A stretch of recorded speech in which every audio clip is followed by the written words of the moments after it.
Hello everyone, welcome to GC expert academy. मैं हूं Rahul sir और आज हम लोग देवघर चौकीदार भर्ती परीक्षा के अंतर्गत सेट नंबर 5 को देखेंगे। ठीक है, तो आइए स्टार्ट करते हैं। सेट नंबर 5 देखिए, इससे पहले हमने सेट 4 तक कर लिया था। ठीक है, तो जो भी बच्चे हमारे चैनल में नए हैं वे हमारे चैनल को सब्सक्राइब कर लें और बगल में बेल आइकन का बटन हो उसे दबाना ना भूलें ताकि हमारे आने वाले सी प्रैक्टिस सेट आप तक सबसे पहले पहुंचे। तो आइए स्टार्ट करते हैं। ठीक है, देखिए सेट नंबर 5 में जो पहला प्रश्न है वो है कि क्षेत्रफल की दृष्टि से, देखिए यहाँ पे क्षेत्रफल की दृष्टि से झारखंड जो है भारत का कौन सा राज्य है।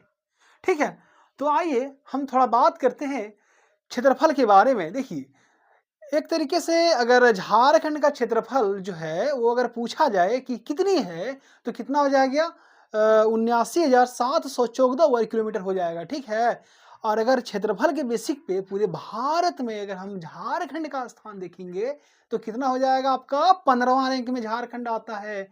ठीक है, चलिए देखिए कितने नंबर में आता है झारखंड, 15 नंबर में। चलिए आइए अगला प्रश्न हम लोग देखेंगे कि देश के जो उच्च न्यायालय है उसमें झारखंड जो है वो भारत का कौन सा राज्य है। देखिए जब झारखंड राज्य का गठन हुआ, ठीक है, तो यहाँ पे भी एक उच्च न्यायालय की स्थापना की गई। कल मैंने इसके बारे में बताया था, जो कि रांची के धुरुआ में स्थित है। ठीक है, नया उच्च न्यायालय का निर्माण हुआ है ना। पहले डोरंडा में था, फिर शिफ्ट कर दिया गया आपका धुरुआ में, है ना। तो ये जो पूरे ऑल ओवर इंडिया की बात करें तो देश का 21वां उच्च न्यायालय है झारखंड उच्च न्यायालय। ठीक है, तो देखिए इस प्रकार के प्रश्न आपके एग्जाम में पूछे जा सकते हैं, बहुत अधिक संभावना है ना। तो 21वां उच्च न्यायालय हो जाएगा। आइए उसके बाद बात करते हैं अगला प्रश्न कि झारखंड में जो अनुसूचित जनजाति है उसका प्रतिशत क्या है।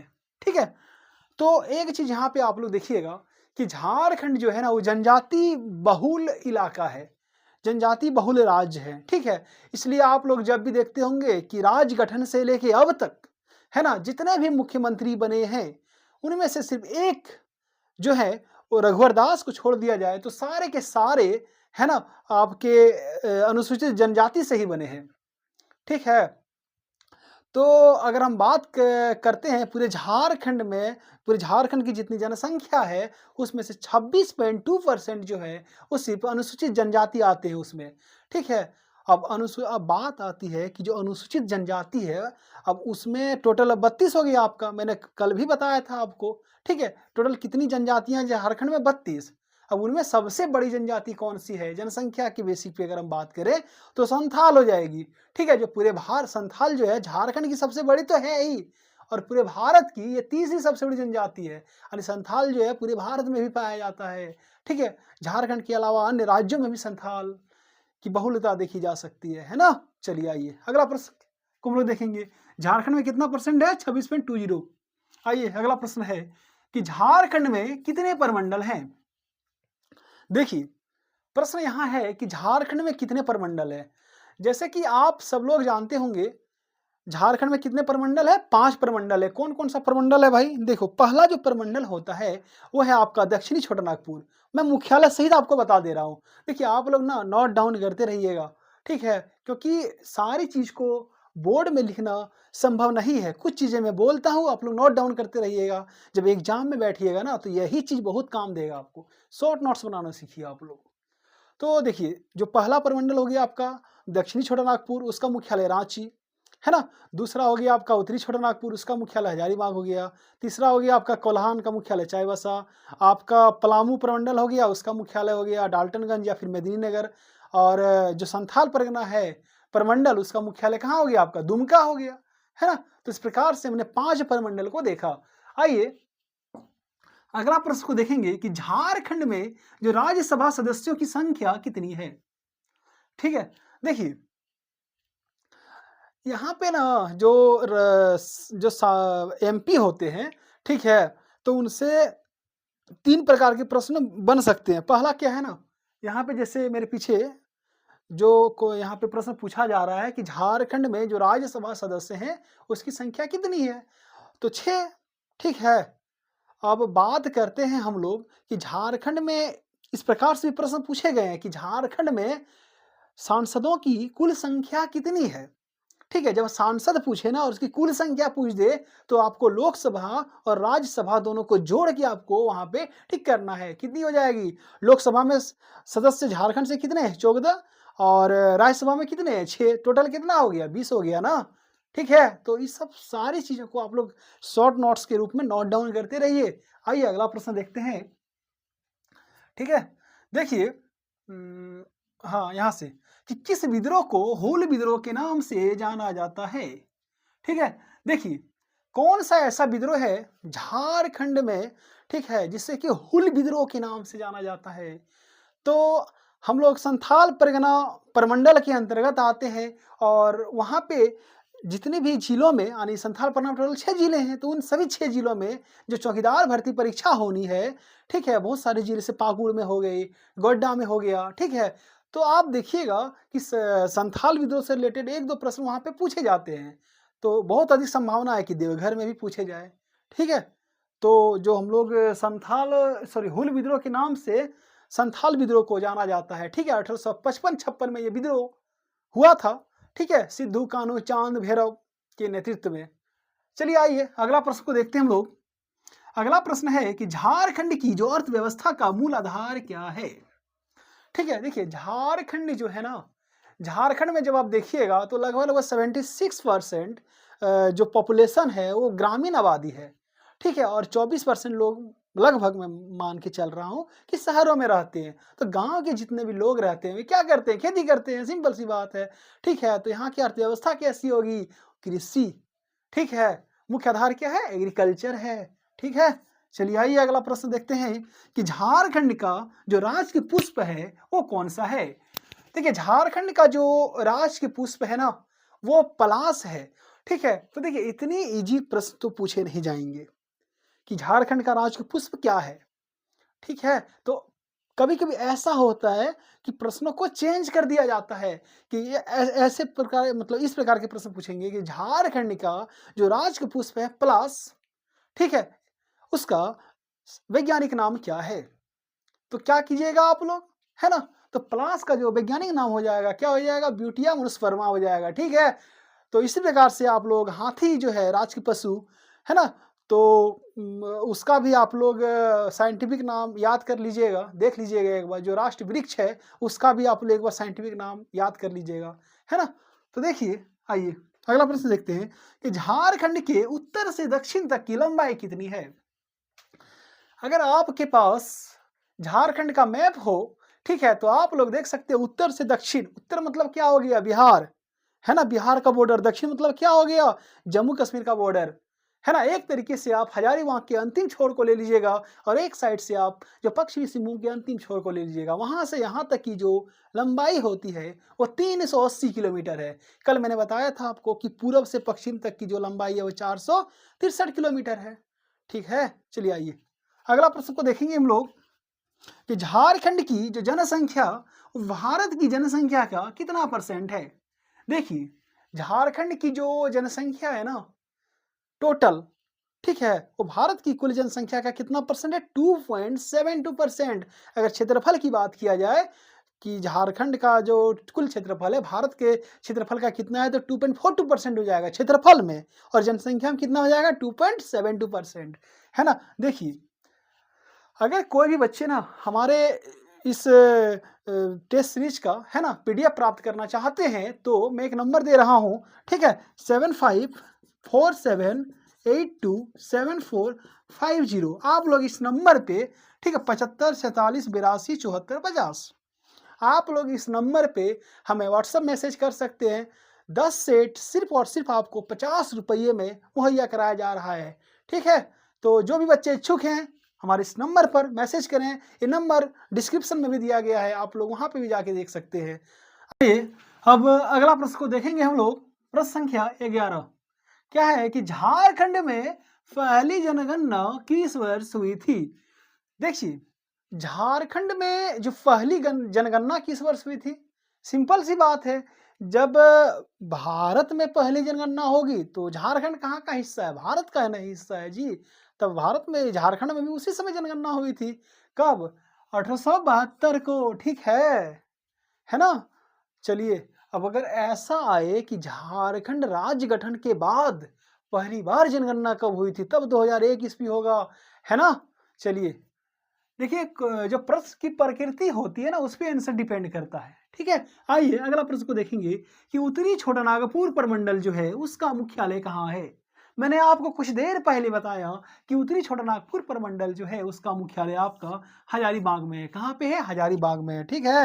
चलिए अगला प्रश्न को देखेंगे कि झंझाइन जो लोकगीत है वो किस अवसर पर महिलाओं द्वारा गाया जाता है? देखिए झारखंड में बहुत सारे लोकगीत हैं, जैसे कि कजली हो गया, बारहमासी हो गया, बहुत सारे लोकगीत हैं। उसी में एक लोकगीत है झंझाइन लोकगीत, ठीक है? तो जो झंझाइन लोकगीत है वो आपका बच्चे का जब जन्म होता है ना, तब झांझन गाया जाता है गाँव में। आप लोग देखे होंगे बहुत सारे लोग जो गाँव से हमारे वीडियो देख रहे हैं, ठीक है? चलिए झंझाइन लोकगीत कब गाया जाता है? बच्चे के जन्म पर गाया जाता है। चलिए ये अगला प्रश्न को देखते हैं कि झारखंड में भारत का कितना % खनिज भंडार संचित है? आप लोग एक चीज तो जानते होंगे कि झारखंड जो है वो खनिज संपदा से समृद्ध राज्य है, ठीक है? तो पूरे भारत का, ऑल ओवर इंडिया का यहाँ पे 37% खनिज भंडार जो है वो संचित है यहाँ पे, ठीक है? फिर भी हमारे माननीय मुख्यमंत्री श्री हेमंत सोरेन जी, है ना, कहते हैं कि झारखंड बहुत गरीब राज्य है, बहुत गरीब राज्य है, बहुत गरीब राज्य है। मैं तो कहता हूँ कि उनकी सोच में थोड़ी सी कमी है ना? उसे इससे ऊपर उठकर सोचना होगा, ठीक है? उसके पास कोई नीति निर्धारक, मतलब झारखंड को आगे ले जाने के लिए कुछ है ही नहीं, ठीक है? उसका एक ही है, ना बच्चों को रोजगार देना है, ना विकास करना है, बस क्या करना है कि आप लोग समझ ही रहे होंगे पिछले 5 साल क्या किया, ठीक है? तो जब पिछले 5 साल किया ना, तो इस बार भी अगला 5 साल वही होने वाला है, ठीक है? इसलिए अभी जो सीजीएल के जो बच्चे हैं, जेएसएससी सीजीएल के, जिस प्रकार से उग्र होकर आंदोलन कर रहे हैं, उनका आंदोलन करना लाजमी है और मैं इस आंदोलन का समर्थन करता हूँ, ठीक है? बहुत जल्द मैं इस पे एक वीडियो बनाऊंगा, है ना? ताकि सरकार की जो नाकामी है उसको उजागर करना बहुत जरूरी है। जब हम टीचर लोग सरकार की नाकामियों को उजागर करने लग जाएंगे ना, तब इन सरकारों को होश आएगा कि आखिर झारखंड में क्या हो रहा है, ठीक है? इनको घमंड हो गया है कि 56 सीट आ गया भाई, अब हमको, मेरी सरकार को क्या होगा? इन्हें नहीं पता कि 56 सीट कौन दिया? जनता ने दिया है। तो उखाड़ फेंकने का काम भी कौन करेगी? जनता ही करेगी, ठीक है? आइए अगला प्रश्न कि राजा मान सिंह ने झारखंड स्थित, सॉरी, राजमहल स्थित जो नए नगर का नाम क्या रखा? देखिए राजा मान सिंह थे, ठीक है? राजा मान सिंह जो थे उसने राजमहल में एक नया क्या बोलते हैं नगर को बसाया था, और उस नगर का नाम जो रखा वो अकबर नगर रखा, ठीक है? उस नगर का नाम, है ना? देखिए आइए, देखिए राजमहल ट्रैप किस चट्टान से निर्मित है? राजमहल ट्रैप जो है ना वो विशाल चट्टान से निर्मित है, ठीक है? देखिए 16 दिसंबर को, ठीक है, जब 16 से 20 दिसंबर तक, है ना, जेएसएससी सीजीएल में जितने भी बच्चों का रिजल्ट हुआ है उनका जो डॉक्यूमेंट वेरिफिकेशन है, तो उसी दिन सभी राज्य के जितने भी छात्र हैं सबने उसी दिन आंदोलन करने का निर्णय लिया है। तो आप भी रांची पहुंचे और आंदोलन में अपनी भागीदारी को सुनिश्चित करें। चलिए आइए अगला प्रश्न है कि संथाल हुल के नेता कौन थे? मैंने कुछ देर पहले बताया, सिद्धू कान्हू चांद भैरव थे, ठीक है? अगला प्रश्न है कि झारखंड के पहले मुख्यमंत्री कौन थे? देखिए एक ट्विस्ट है यहाँ पे कि झारखंड के जो पहले मुख्यमंत्री थे वो बाबूलाल मरांडी थे। भाई ये क्वेश्चन तो हमको लगता है 50 बार पूछ लिया होगा, अब ये ना पूछेगा, अब क्या पूछेगा? बाबूलाल से ही रिलेटेड पूछेंगे। क्या क्वेश्चन देखिए कैसे बनाएगा, मैं आपको बताता हूँ कि झारखंड के पहले जो मुख्यमंत्री थे वो किस विधानसभा क्षेत्र से या फिर किस विधानसभा क्षेत्र के प्रतिनिधि थे, ठीक है? या फिर किस विधानसभा क्षेत्र से चुनाव जीतकर विधानसभा पहुंचे थे? तो आप सब लोग तो जानते हैं कि भाई बाबूलाल हैं तो धनवार से जीते हैं। नहीं, जब सीएम बने थे ना तो ये रामगढ़ विधानसभा सीट से, मतलब रामगढ़ में उपचुनाव हुआ था, है ना, और वहाँ पे ये जीते, ठीक है? यानी सीएम बनने के बाद वहाँ पे उपचुनाव हुआ, फिर ये जीत के विधानसभा पहुंचे थे, है ना? तो क्या हो जाएगा, बाबूलाल जब सीएम थे तो वे रामगढ़ विधानसभा क्षेत्र के प्रतिनिधि थे। आइए अगला प्रश्न है कि युद्ध रूल 1856 झारखंड के किस क्षेत्र के लिए लागू किया गया था? देखिए जब संथाल विद्रोह खत्म हो गया, ठीक है, समाप्त हो गया, तब प्रशासनिक सुधार के लिए यूल रूल लागू किया गया पूरे संथाल परगना क्षेत्र में, है ना? ठीक है, देखिए यही है, संथाल परगना क्षेत्र में लागू किया गया था यूल रूल। मैं आपको बताऊंगा आगे कि यूल रूल क्या होता है, इसके बारे में पूरी विस्तृत जानकारी दूंगा। आप बने रहिए हमारे साथ। देखिए उसके बाद किस स्वतंत्रता सेनानी ने 1955 ईस्वी में पहली बार झारखंड राज्य के लिए राष्ट्रपति को ज्ञापन सौंपा था? देखिए झारखंड के एक नेता थे राम नारायण सिंह, जिसे छोटानागपुर केसरी के नाम से भी जाना जाता है। ठीक है, उसने क्या किया 1955 में झारखंड को एक अलग राज्य के रूप में मान्यता देने के लिए, ठीक है, राष्ट्रपति को उन्होंने ज्ञापन सौंपा था। देखिए अब तक हमने जो 20 प्रश्न थे झारखंड जीके से रिलेटेड उसको कर लिया। ठीक है, अब हम लोग करेंगे अगला 20 प्रश्न, यानी प्रश्न संख्या 21 से लेकर 40 तक, किसके बारे में? देवघर जीके के बारे में। ठीक है, आइए देखते हैं। पहला है कि देवघर हवाई अड्डे का शिलान्यास किसके द्वारा किया गया था? है ना? आप सब लोग जानते हैं कि देवघर में हवाई अड्डा है। जो ये किस प्रकार का हवाई अड्डा है? तो घरेलू हवाई अड्डा है देवघर हवाई अड्डा। ठीक है, तो इसका जो शिलान्यास किया था, इसका जो उद्घाटन किया था, वो हमारे जो वर्तमान पीएम है श्री नरेंद्र दामोदर दास मोदी के द्वारा किया गया था। ठीक है, चलिए आइए, ये हो गया। अगला प्रश्न को देखते हैं कि देवघर मंदिर जो है उसका निर्माण किस वर्ष हुआ था? देवघर मंदिर मतलब क्या? बाबा बैद्यनाथ धाम का मंदिर। ठीक है, इसका जो निर्माण हुआ था 1596 ईस्वी में हुआ था।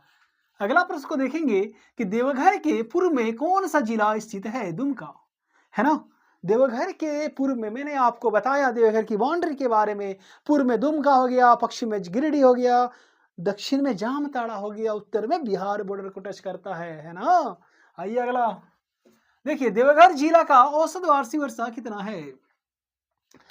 देवघर जिला का जो औसत वार्षिक वर्षा है वो कितना है? 140 से लेकर 152 सेंटीमीटर तक। ठीक है, देवघर में वर्षा माने ठीक ठाक वर्षा देवघर में होती है। ठीक है, आइए अगला प्रश्न को देखते हैं कि देवघर जिला किस औद्योगिक क्षेत्र के अंतर्गत आता है? काफी इंटरेस्टिंग सवाल है ये कि देवघर जिला जो है वो किस औद्योगिक क्षेत्र के अंतर्गत आता है? तो झारखंड में, ठीक है, अलग अलग जो प्रमंडल के आधार पे या फिर औद्योगिक क्षेत्र के जो एरिया होता है उसके आधार पे बांटा गया है औद्योगिक क्षेत्र को। तो जो हमारा देवघर है वो स्पाइडा के अंतर्गत आता है। यहाँ पे देखिए SPIADA, Santhal Pargana industrial area development authority, ठीक है, उसके अंतर्गत इस देवघर जिला आता है, स्पाइडा के अंतर्गत। अगला है कि झारखंड में त्रिकुट चोटी कहाँ स्थित है? भाई सब लोग जानते हैं त्रिकुट पहाड़ी कहाँ है अपना देवघर में। ठीक है, अगला है कि खोट्टा भाषा में पति के बड़े भाई को क्या कहा जाता है?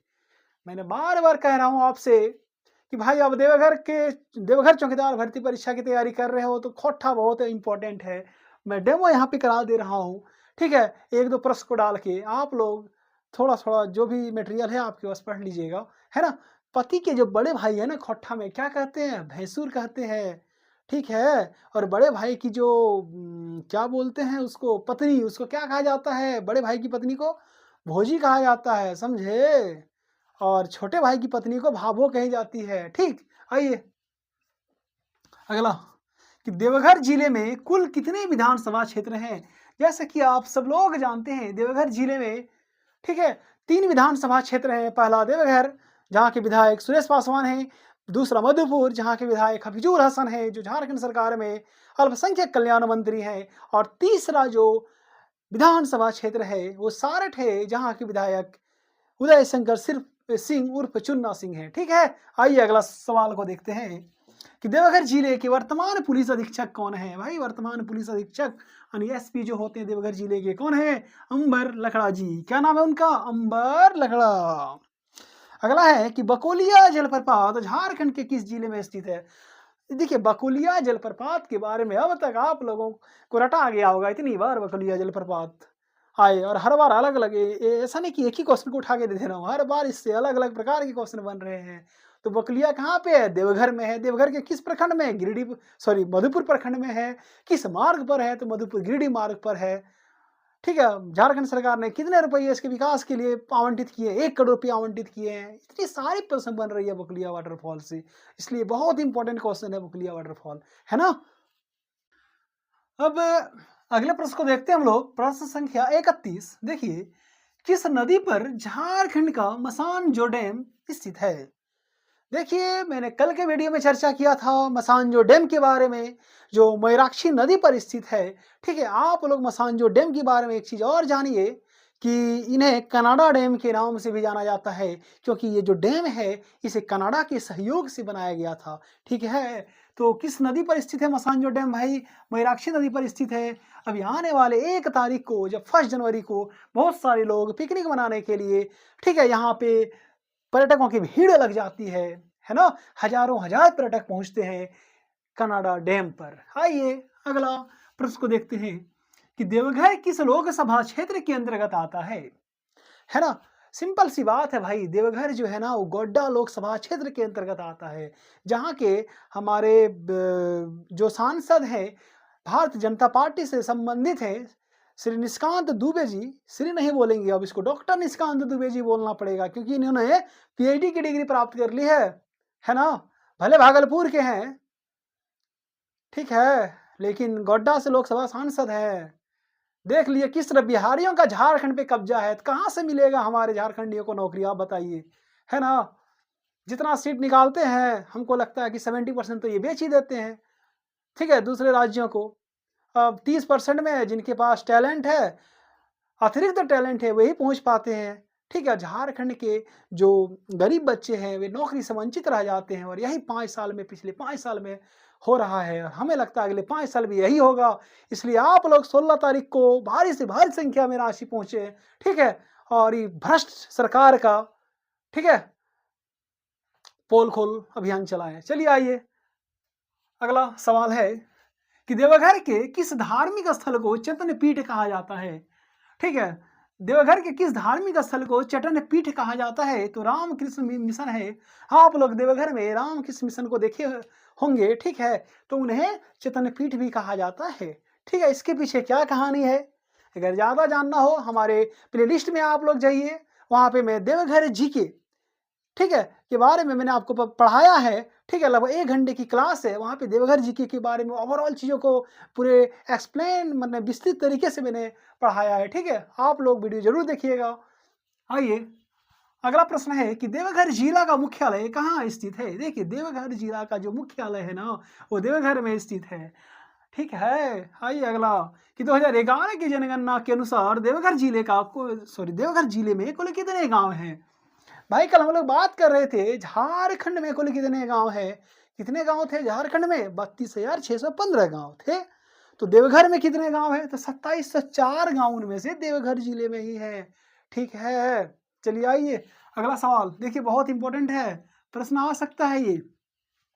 अगला सवाल है कि देवघर जिला के बकुलिया जलप्रपात, भाई फिर आ गया बकुलिया जलप्रपात, ये आते रहेगा, का अस्तित्व किस कारण खतरे में पड़ गया है?